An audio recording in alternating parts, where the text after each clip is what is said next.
internautes de Seneweb TV et seneweb.com welcome ñu am mbégte di leen dalal ci seen émission bu bees tàq citoyen voilà comme son nom l'indique mu nekk émission bi nga xamante ni dafay rendre hommage à toutes les femmes leaders du Sénégal maanaam nga yëngatu ci wàllum santé éducation agriculture culture wala sax politique Seneweb dina la seet si ndax bépp jigéen bi nga xam ne li muy yëngu ràññee nañ ko ci ndax xarañteefam ak jàmbaarteem kooku référence la suñu invité tey bi nag moom ci tànk yooyu la ne ndax elle a su s'imposer ci secteur bi nga xamante ni ay góor kese ñoo fa fesoon mais moom elle a su poser ses empreintes elle a marqué les esprits aussi des mélomanes su ma nee mélomane nag mooy ci wàllu musique c'est une guitariste en même temps elle est top modèle vous l'aurez deviné il s'agit bien de Makhoudia Keita maa ziar naa la. maa ngi lay delloo ziar bu wér Fatma. C'est un plaisir d'être ici, d'être sur un plateau qui parle surtout de la femme, de parler de courage, du courage de la femme en général, mais surtout de certaines femmes.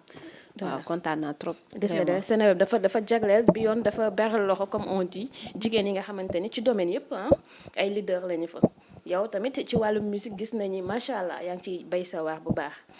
waaw yàlla def na waa parce que man. dama def musique ci benn cadre bu xaw a compliqué. bon bu particulier parce que jigéen yëpp yi def musique woy moo leen di intéressé. man yàlla dafa def ma judd ci environnement instrument. kon sama orientation nekk tout naturellement. que ma nekk instrumentiste. voilà foofu sax xam naa dañ ko gën a yaatal. mais comme ni ñuy waxee xam nga Sénégal ku yàgg di voyager rek dañ naan la yaa ngi noos mais kon yaa ngi noos parce que fan yii gis naa la tantôt yaa ngi dem en tournée en Europe aux États-Unis yaa ngi ci diaspora sous-région bi aussi.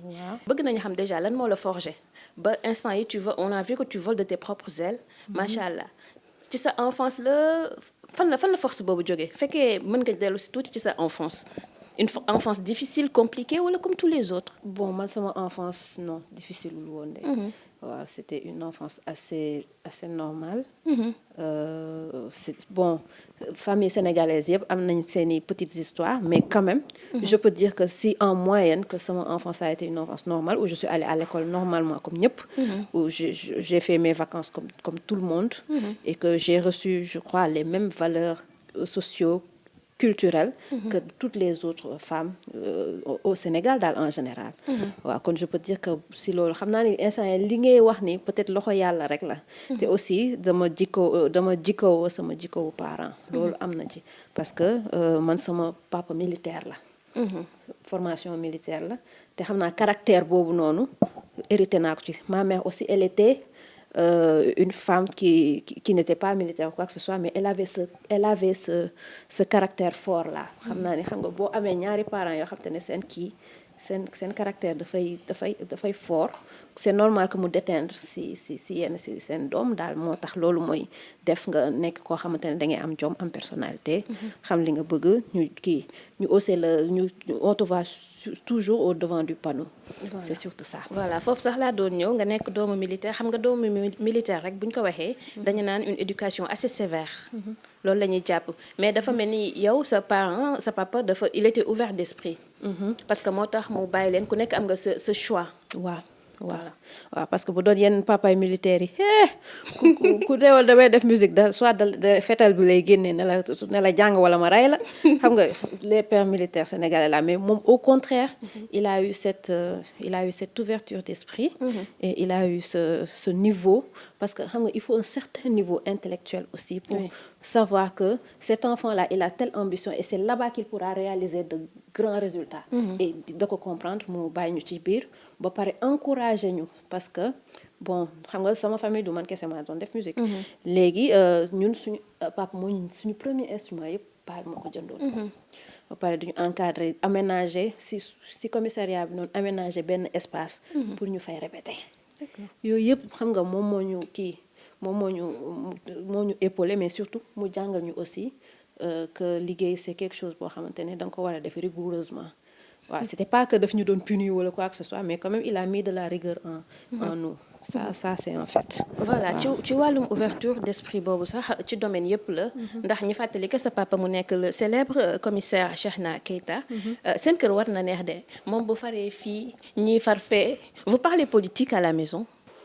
Bon sama papa il a toujours été gis nga ni mu open minded ci affaire musique ak yooyu noonu.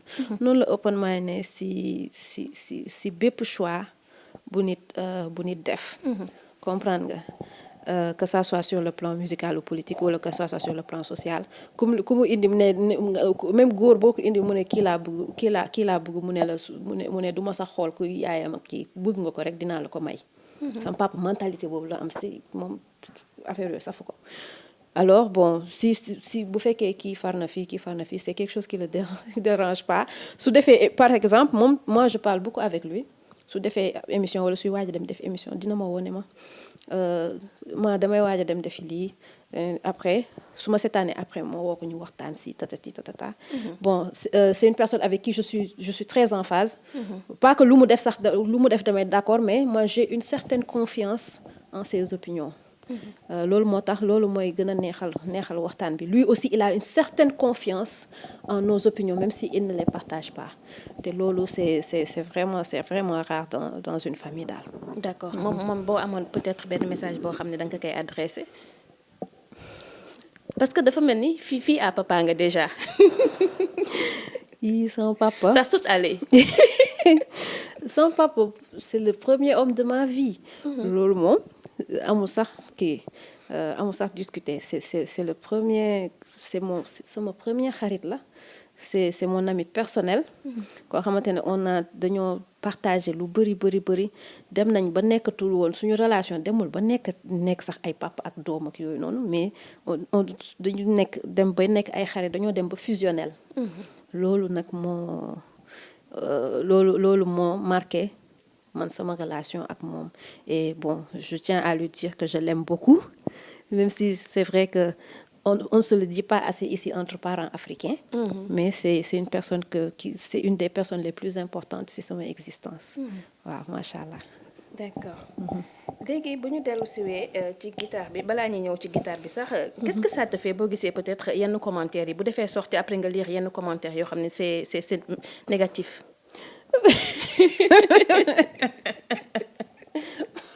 ay ree la may gën a def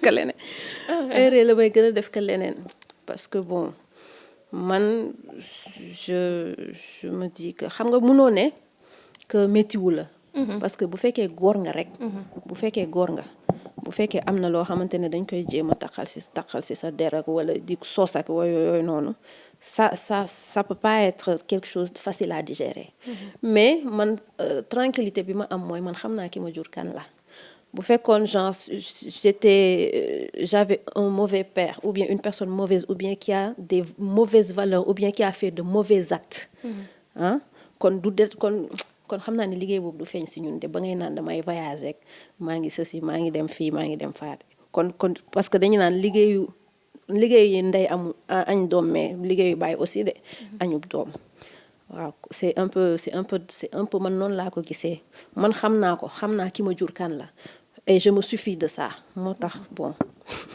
parfois bien sûr je suis extrêmement fière de mon père ay ree la may gën a def parfois nag nga gis ay affaires yoo xamante dañuy naan mais boo tëddee nelaw nga affaire bi si la lay dóoru métti mais ma ne garaawul dem tëdd nelaw rek. c'est la politique et il a opté ça voilà c'est ça. léegi guitare basse. guitare basse dafa laaj concentration déjà. en plus laaj na une certaine condition physique. pourquoi nga choisir ko yow en tant que femme. bon man en réalité choisir ma woon sax jouer guitare basse. à la base j'avais pas choisi de jouer à ça man dama bëggoon en fait sama fan su mag laa woon.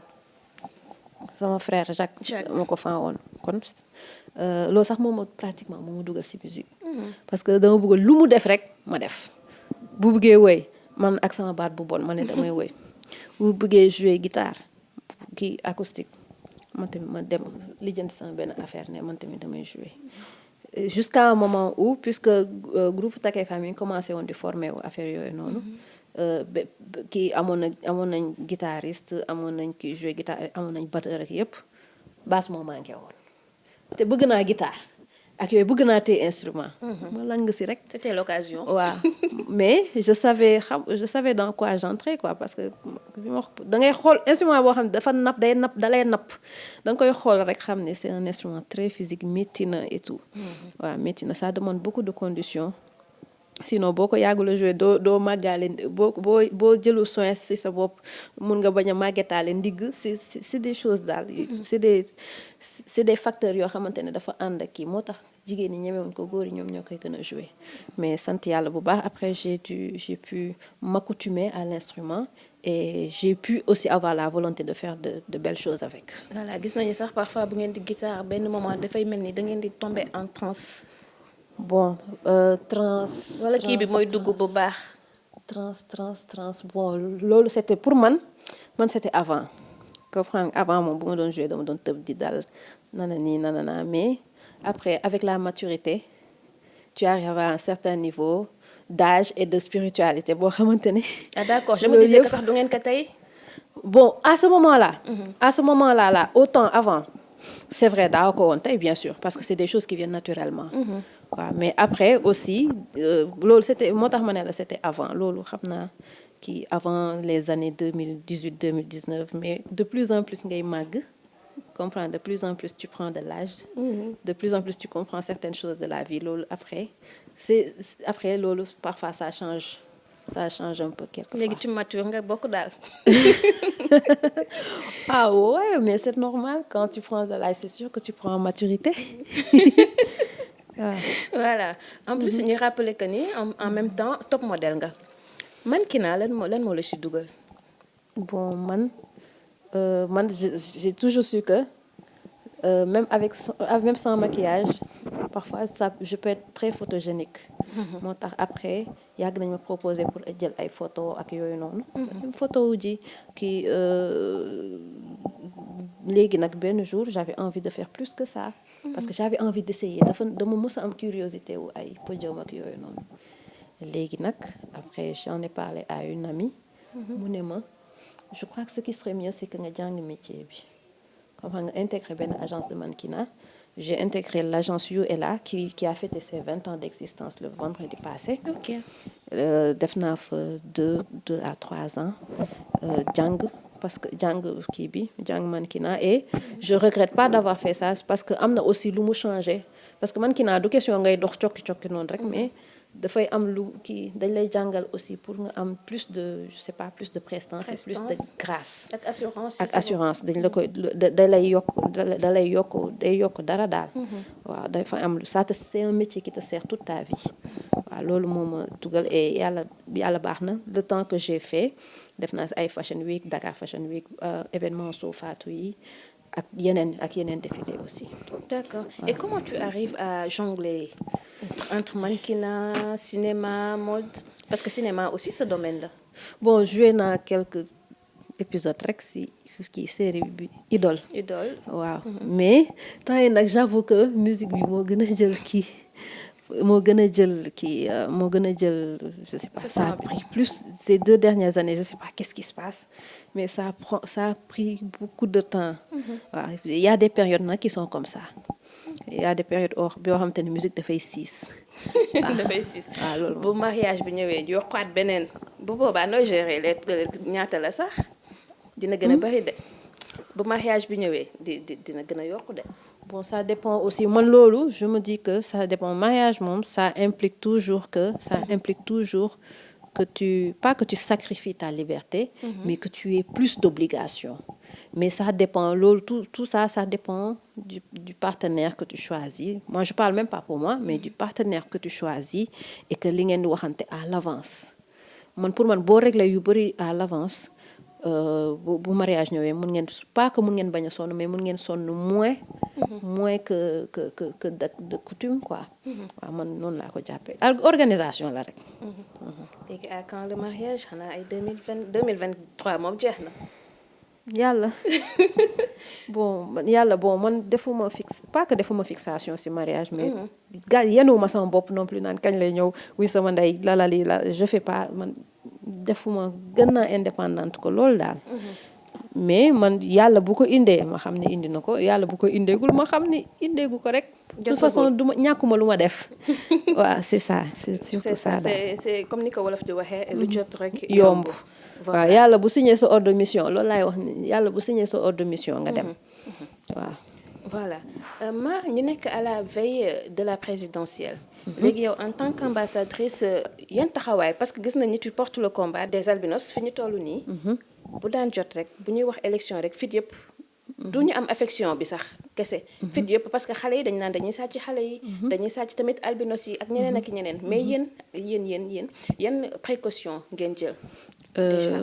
Bon c'est vrai que c'est une période très traumatique période man sama nièce bi damay bëgg génn ak moom bëgg dem ci Orange Money wala dem fii nii jënd benn affaire mais parfois je la tiens par réflexe.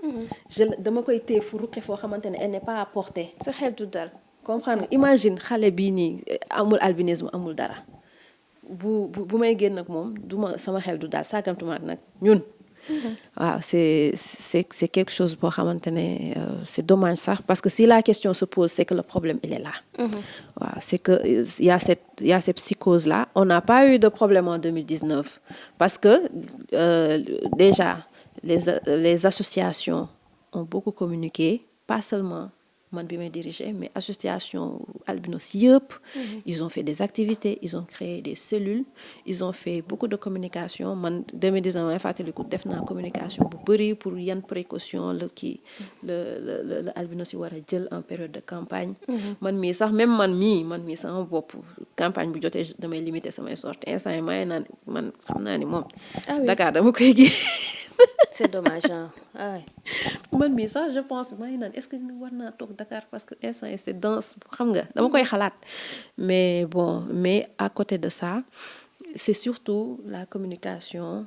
Parler pas seulement aux albinos mais parler à ceux qui les entourent aux parents au voisinage parce que c'est eux ils peuvent prêter attention à certains détails. Ils ont l'air comme ça là mais mun nañ dimbali nit ñi lu bari sur certains mouvements de certaines personnes parce que ñi nga xamante ne dañuy jàpp albinos yi dañuy xam ne fii nga dëkk heure bi da ngay def lii heure bi da ngay def laa dañ koy xam. comprendre nga. kon li ñuy def yëpp c'est prémédité. mais bien sûr que c'est loolu du loo xamante ne nit da koy improviser c'est même pas possible. waaw c'est loo xamante ne dañ koy préméditer dañ koy penser à l'avance xam dañuy xam fan lañ lay jaar ba am la waaw voilà. période bi bu jotee. albinos yi ñoom nan la ñuy dundee ci cause bi. parce que yow en tant que nit ku majeur nit koo xamante ni macha allah ndegam yow yaay ragal génn ak et tout ñoom ñi nga xam ne ay xale lañu ay tout temps surtout am na parfois nga gis ñi nga xam ne ci mbedd bi lañu ne ils sont des marchands ambulants et tout ñoom nan la ñuy dundee loolu. duñu génn. waaw ils sortent pas parce que ils sont conscients mais c'est bien c'est vrai que psychose c'est une psychose comme ni ñu ragalee woon affaire coronavirus ak yooyu. mais aussi c'est bien pour qu'ils puissent prendre leurs mesures. parce que ku nekk ñun mun nañ aar nit ñi mais ku nekk tamit yaay aar sa bopp. la sensibilisation elle commence par soi-même avant sax d'aller vers les autres. waaw bu ñu xamee ni yow yaa ngi moytu lii ak lii si ngay gën a neex a jàppale. et voilà quoi man avis boobu sax laa ci am mais de plus en plus n'empêche que dinañ continuer. que ça soit moi que ça soit quelqu'un d'autre de parler de ça de ce qui risque d'arriver. parce que on ne sait jamais on n'est jamais trop prudent. ci sa dolli sensibilisation rek. mais xam nga Sénégal parfois bu ñu waxee ñoom tant que teguñu ci seen bët dañ koy jàppee ay rumeurs mais yow jot nga am ay cas yu ñu la soumettre wala yoo xam ne gis nga ko. bon il y a eu des tentatives il y a pas je ne pense pas bon am na benn document bu gouvernement français. boo xamante ne en 2012 il y a eu 7 assassinats mais loolu ci document laa ko gis en 2012. boobu j'étais pas encore active. ci kii bi mais depuis man bi ma activé. en 2012 ici au Sénégal. Ah oui. mais c'était des cas c'était pas des cas yoo xamante ne dañ ko amplifié woon. loolu bind nañ ko daal ci ay documents loolu am na. su ko association yi waxee rek c'est que am na. parce que ñun on est plus informés ñun activistes yi on est plus informé de la situation des albinos que même les ministères, que même les autorités. Ñun ñoo leen gën a informé bu ñu soxlaa information ñun la ñuy contacter. Alors c'est que bu ñu ko waxee rek c'est que loolu am na. Ça existe, oui. Mais les tentatives man li ñu ma gën a soumettre mooy ay tentatives d'enlèvement ak yooyu noonu ñi si ëpp sax nekkatuñ Sénégal. waaw ils sont allés vivre à l'étranger ak affaire yooyu noonu. Pour mais plus de sécurité. Pour plus de sécurité et il y en a aussi pour continuer leurs études aussi. D'accord.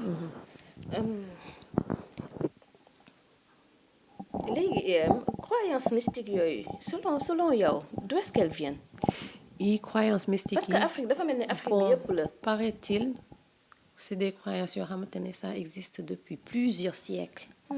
Depuis la période impériale période précoloniale loolu yëpp dafa amoon parce que amoon na sax ay nappkat en Tanzanie. fi ñu njëkk a remarqué ni dañuy dagg ay cër pour kii c'est les pêcheurs ñoo doon jël ñoo doon nëbb ay tànk pour bu ñu demee mool yi. seen gaal yi. foofu la ñuy gis ay tànk yu weex ak ay loxo yu weex ak nga xamante ne dañ koo dagg ak yooyu noonu pour bu ñu demee soi-disant. que bu ñu demee dinañ mën a jàpp. pour que la récolte soit bonne pour que la pêche soit bonne. waaw pour te dire que loolu affaire boobu yàgg na daal en Afrique de l'Est nag la gënoon a am ampleur mais. puisque yéen a ngi si wax ça veut dire que affaire bi phénomène bi mi ngi ñëw. ba Afrique de l'Ouest voilà mais foofu la gën a amplé sax parce que am na benn année 2009-2010 boobu des albinos étaient tués par centaines. par centaines lañu leen jàpp. oui il y a des villages yoo xam ne sax dañuy obligé quitter village yi di daw di réfugié wu feneen. waaw am nañ dañu daw village yi am na ñoo xamante ne bon association internationale ñoo leen récupérer def leen ci ay centres spécialisés. loolu yëpp am na mais ça a fait que c'était des événements tristes mais ça a fait que eux grâce à ça ils ont pu aussi sensibiliser positivement sur l'albinisme parce que ils ont compris que mythe bu amee comme ni nga wax mythe et croyance yooyu bu amee da nga koy déconstruire. boo ko déconstruire si ngay mën a nag construire ay success story. si ngay mën a gëmloo nit ñi albinos mën na occuper ay postes léegi seen dëkk yi am na ay albinos sénateur am na ay albinos yu nekk parlement des décideurs oui. waaw léegi poste de responsabilité modifier nañ seen loi de sorte que poste de responsabilité yi dañ si inclure personnes atteintes d'albinisme. Voilà. C'est ça, c'est un peu ça. C'est triste que ça qu'on arrive à ce point-là pour que ñu mën a jël mesure yooyu mais bon. C'est mieux que rien quand même. Voilà foofu laa doon ñëw sax période impériale ba de 21e siècle c'est normal mbir yi changé te ñu ngi ñaan yàlla mu gën a avancer jëm kanam te on précise que nekkul albinos yi kese parce que dafa am des personnes handicapées yoo xam ne ñoom aussi dañ leen di enlèvement et persécutions yi aussi ñoom ils sont sujets à ces persécutions et tout. enlèvement di sensibiliser rek. enlèvement persécution abus sexuel. waaw loolu yëpp parce que jàpp nañ ne albinos dafay porter chance. waaw albinos ak handicapé ñoom am nañ ñoo xamante ne vraiment gëm nañ lool daal je sais pas. des croyances yi ça n'existe qu'en Afrique hein. waaw amul en Asie amul parce que discuter naa ak ay yoo xamante ne ay leaders yu nekk Chine ak yooyu noonu. mais ils n'ont pas vraiment ce problème en Europe moom sax ñoom xamuñu loolu. voilà c'est ça Afrique rek la am lii nii. doy na waar yal na yàlla soppi mentalité yi. amiin am nga aussi ay rêve peut-être créer sa benn maison d'accueil boo xamante ni képp kuy albinos képp koo xam ne il se sent pas en sécurité yow nga dalal ko. parce que déjà j'ai vu aussi que ni albinos yi ça demande beaucoup de soins. gis naa crème yi c'est cher. waaw yow tu es informé.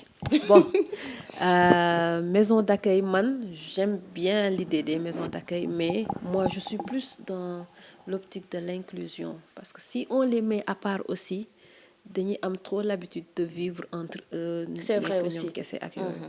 te man j'opte toujours pour la manière. l'éducation inclusive éducation inclusive moo ma forgé. man dew ma jàngi éducation spécialisée dama dem jàngi école privée dem jàngi école publique comme ñëpp et ça fait de moi ce que je suis actuellement. Moi ce que je veux c'est plus pas créer ay centre mais plus bon que ça ne soit plus un événement que nit ku mel ni man romb. C'est surtout ça que les gens se disent que c'est quelque chose de normal daal. On est au 21e siècle. Voilà. Albinisme fi ñu toll nii frein la wala opportunité.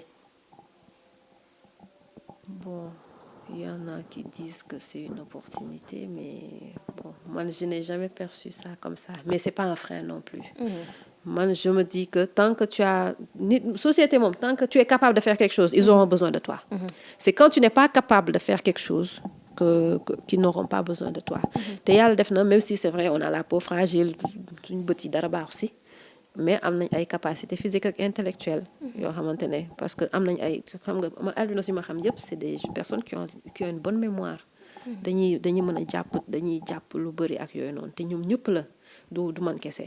te loolu c'est des choses yoo xamante ne ils peuvent mettre ça au service de leur société. waaw loolu alors bon je dis que mën na nekk opportunité aussi quoi. ok mais fii nga xam ne on est tous exposés à ce soleil. déjà soleil bi ñoom dañ ko wax di éviter parfois su ma leen gisee aussi ci mbedd bi ñiy jaay ak jënd ak yooyu noonu. je me demande yan soins la ñuy war a soxla. bon ñun on est malheureusement comme ni nga wax. dans un continent où on est à 4000 heures. Oui, on est exposé. Oui. 4000 heures de soleil par an. Hein? 4000 heures, c'est si nit koo xamante ne waru exposé wu plus de 30 minutes consécutives. C'est vrai que c'est compliqué. Man ce que je fais parce que man lu ma def li may def laay digal nit ñi. waaw man yàlla def na man sama liggéey guddi la. tey sax laa liggéey bëccëg. mooy kii tey sax laa dem liggéey le matin ñibbi si ay kii bi naaj bi safee et tout. mais d'habitude tu évites le soleil. waaw d'habitude j'évite man ñemewu ma yàlla def na sax man ñemewu ma ko noonu.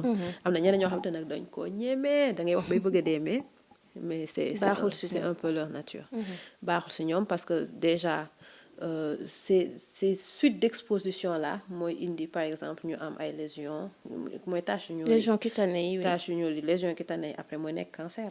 mooy nekk cancer de la peau. après cancer bi nag c'est le cancer qui se répand le plus rapidement dans le sang moo gën a gaaw sax que cancer sein ak colon yi ngay dégg yëpp. cancer peau moo ko gën a gaaw moo gën a mën a gaaw a reyaate. alors c'est des choses yoo xamante ne ñun ñëpp dañ si war a bàyyi xel daal. waaw c'est surtout ça.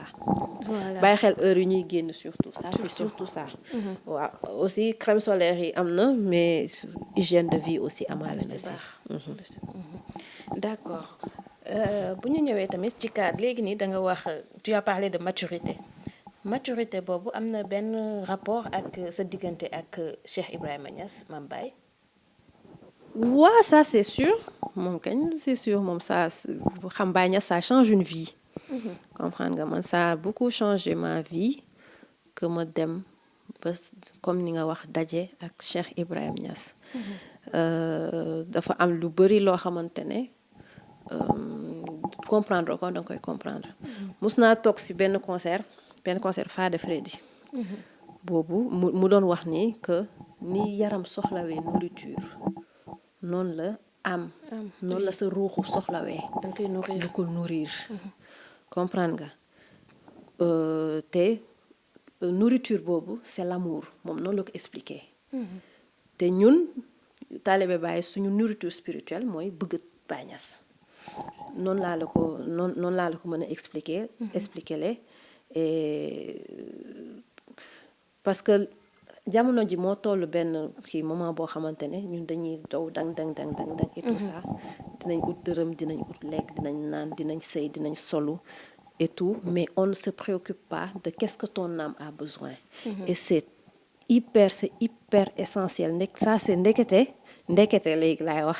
c'est l'essence même de la vie man mënatuma comprendre léegi que nit mu mën a dund te amul yenn question yu muy mën a poser wu boppam sur le plan spirituel parce que spiritualité du julli ak woor ak kii ak dem Makka kese mais il y a un plus qui est très profond te Cheikh Ibrahima Niass indil nañu substance boobu noonu ci suñu vie.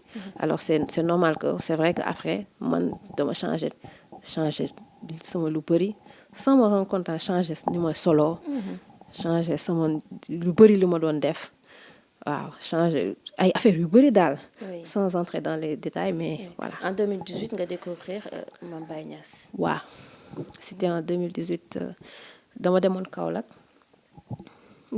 sama yaay moo ma yóbbu woon et après ma ñibbisi donc bon boobu dama amoon ay soucis ak yooyu ma dem rek si xabru bi noonu mu ne ma ñaanal. C'était des moments difficiles. waaw dama amoon ay soucis noonu rek. soucis àdduna. waaw après mu ne ma ñaanal fii say soxla et tout léegi ma ñaanee ñu teg si une semaine ma tëdd après si ma tëdd gént Baye Niass ak yooyu noonu. et ça là bi ma yeew si la comprendre ni sama voix fii la nekk. macha allah voilà loolu la. macha allah moo tax léegi voile bi ngay def macha allah voile bi aussi du benn frein ci domaine bi nga nekk. non man maa ngi nii muuru ça fait 2 ans tey laay gën a voyager tey laay gën a daje ku nekk tey laay gën a def lu ma bëgg non ce n'est pas un frein du tout. ah macha allah super alors. fi ñu toll nii boo amoon benn message boo xam ne da nga koy adressé aux femmes. mu bañ a nekk jigéenu Sénégal kese jigéenu Afrique femme du monde. Bon, y a beaucoup de choses qu'on peut dire aux femmes. Mais il faut qu'elles le comprennent elles-mêmes, quoi. Parce que nous sommes dans une société tellement patriarcale que am na suñu lu bari muy physiquement muy moralement muy intellectuellement dañ ko wékk ak économiquement dañ ko wékk ci góor yi. Comprendre nga ce n'est pas mauvais je dirais jamais que c'est mauvais. Mais c'est important que ñoom li leen di renforcer ñu puiser ko d'elles-mêmes et de leur propre capacité. Après, les hommes, ils vont pouvoir les rejoindre dans ça. C'est pas pour les critiquer, góor yi, mais pour moi, c'est des êtres yoo xamante ne ils ont une mentalité évoluée, mais dans le mauvais sens. Et si tu montres trop de dépendance envers ñoom, ils peuvent utiliser ça dans le mauvais sens. waaw léegi nag c'est un travail affaire kii pour man affaire wax ci waxu jigéen du question que am nañ droit liggéey am nañ droit nanana mais yow que tu offres le meilleur de toi-même yow nga puiser ci sa inside le meilleur de toi-même pour l'offrir au monde. Après on va te retrouver dans cette grandeur là loolu laay wax jigéen ñi. Voilà. On est à la partie la plus amusante de l'émission. fi ma jëm nii fu neex la. Drôle de question. ay questions yu kii laa lay laaj daal. man su ma la doon laaj déjà ban plat nga bëgg boo doon plat ban plat ngay doon. plat man sama yaay ndeysaan doon wax ni dama bëgg spaghetti. les pâtes. waaw pâtes. waaw parce que nee na pâte bizarrement te man du question dama ko bëgg sax mais bizarrement j'arrive à en manger beaucoup. Mais peut-être que moom la aussi hein peut-être que pâtes yi la. les pâtes. waaw comme les Italiens quoi. waaw comme Italien. Voilà ce dernier livre bi nga lire.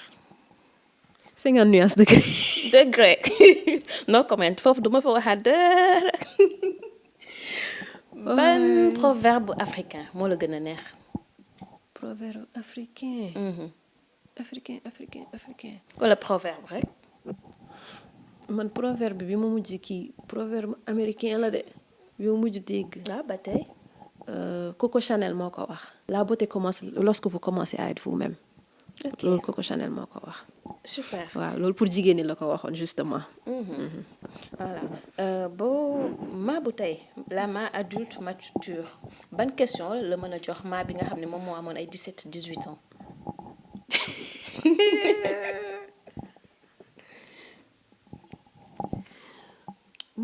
je sais pas.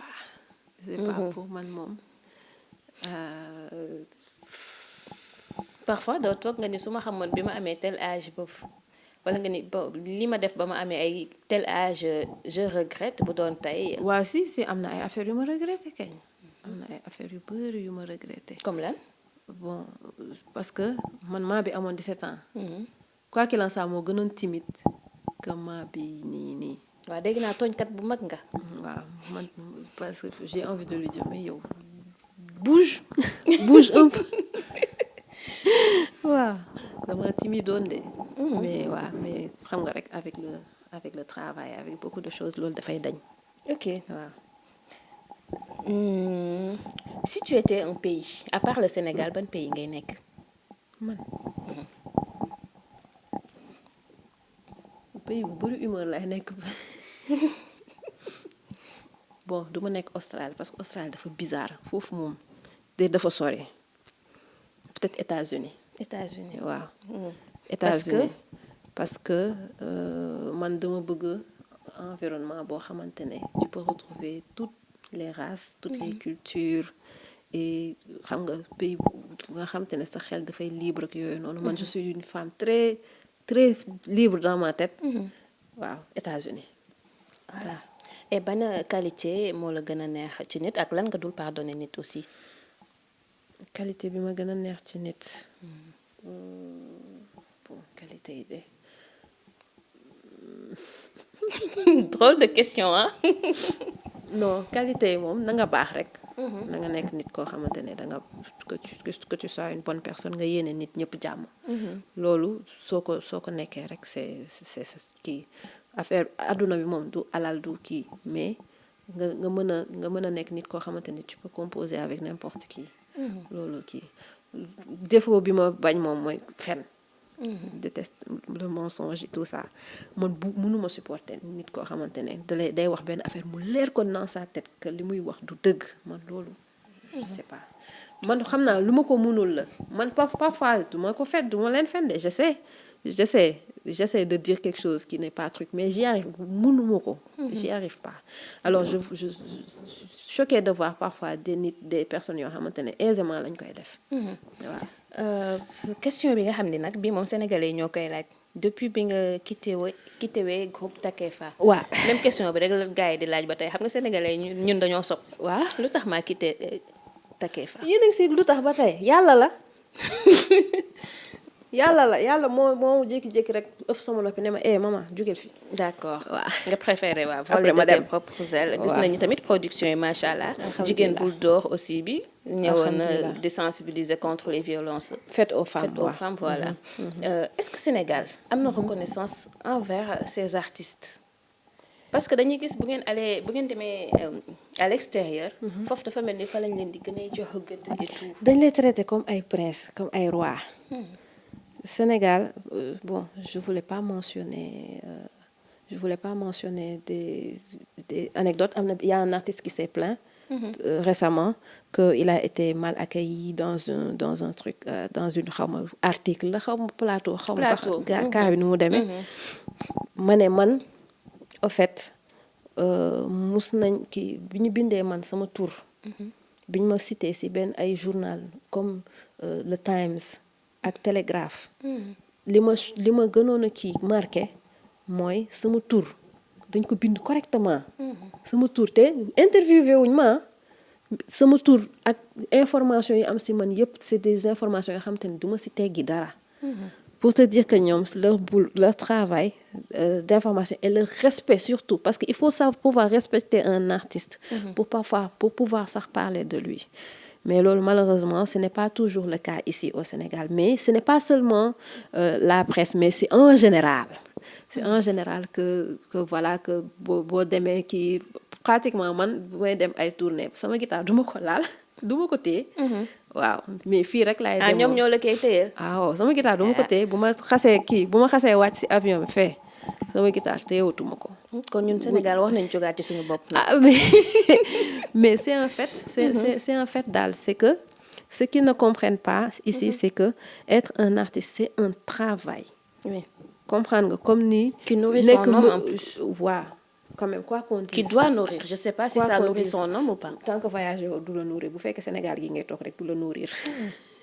ça pour dire la vérité rek bu ñu waxante dëgg. loolu noonu la demee. comme menuisier ni mu nekkee liggéey comme maçon ni mu nekkee liggéey noonu la musique nekkee liggéey parce que c'est un métier qu'on a appris. am ñu bëri ñoo xam te ne dañoo am ay diplômes dañoo def conservatoire ak yooyu noonu yëpp. même buñ ko deful sax sama genre gi dañu war a delluwaat pour dem defi conservatoire. alors c'est un travail très aussi sérieux que celui des bureaucrates mais bon xam nga ñun on est habitué à que ça on soit juste des personnes qui divertissent. qui divertissent la galerie. Mais non bon. mais culture dafa bokk ci li nga xamante ni dafay doxal réew aussi. waaw parce que bon il paraît il paraît que Sénégal dañ ko nommé pas nommé mais dañu nommé dañu nommé Sénégal ci certaines places dans la gestion du patrimoine de l'UNESCO. Comprendre nga pour dire que nous on a des ressources culturelles. yoo xamante ne on peut s'imposer culturellement dans le monde mais on n'a pas fait ça de manière sérieuse comme ni Nigérians yi réussir à ce que seen musique nekk industrie. ñun balaa ñuy arriver à ce qui dañuy sonn rek mais. Qu'est-ce qui fait défaut exactement? Déjà c'est l'organisation surtout l'organisation affaire organisation la ak affaire mentalité.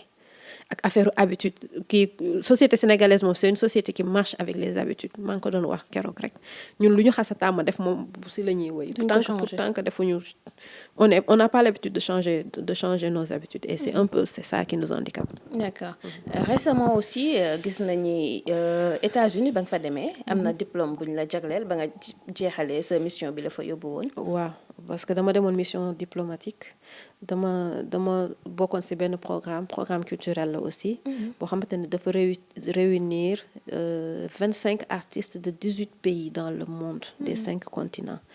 On devait déjà travailler entre nous collaborer entre nous du ma ne créer sax mais créer un certain mode musical boo xamante ne doo ko faral di dégg.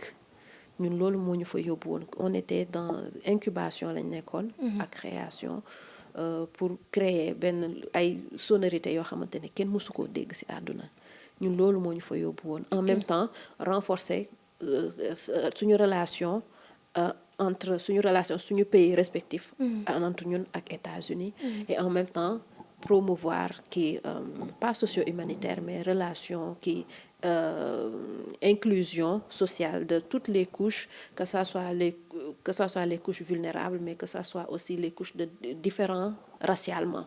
loolu yëpp waa si loolu lañ nekkoon daal. Voilà heureusement gis nañ tamit fan yi au Sénégal sacré nañ la ci African Women Leadership Awards yi. waaw trophée étoile laa jot. Ça fait toujours plaisir que ñu mën a distinguer ak lu mu ndaw parce que man je me dis man bon defaguma sax li ma bëgg def yëpp et que voilà que ñu mën la nommer que ñu mën la nommer ñu mën la jox benn trophée ne gis nañu li nga liggéey autant dans la musique que dans l'humanitaire. Ça motive quoi. sant yàlla la et ça motive et pour man sas la aussi ça va me pousser à faire encore plus inchallah. D'accord maa nga dellu si rek si projet yi actuellement. Bon projet yi commencé woon na liggéey ci benn maquette EP bu tudd Une. C'est toujours dans l'esprit féminin ak yooyu Une. Ok waaw liggéey boobu sur le plan musical laa bëgg gën a amplifier affaire yooyu noonu loolu li gën a dans un avenir plus proche si loolu laa gën a nekk pour l'instant maa ngi liggéey aussi ak yeneen artistes comme d'habitude loolu moom. ñoom Fada Freddy ñoom Baba Mal waaw Baba Mal sama papa bu baax la j'aime beaucoup être avec lui waaw te vraiment on a un amour et un respect mutuel. waaw loolu sant yàlla bu baax la. Ah super waaw c'est surtout ça. Voilà l'émission tire à sa fin léegi ñu bàyyi la rek nga def sa dernier mot. Bon sama dernier mot mooy c'est toujours un plaisir de faire émission ak Seneweb. Ça me fait toujours plaisir. waaw le plaisir est partagé suñu ma waxee même bu fekkee 1000 émissions la ci année bi. Seneweb loolu ce sera sama kër ça vous est ouvert. Voilà yow aussi c'est chez toi. waaw ok merci beaucoup kontaan naa trop. Voilà merci beaucoup ni ma la ko waxee léegi le plaisir est partagé. xanaa chers internautes ñu jox leen rendez-vous rek ba prochain numéro citoyen voilà bépp jigéen leader c'est pour les femmes et à bientôt inchallah.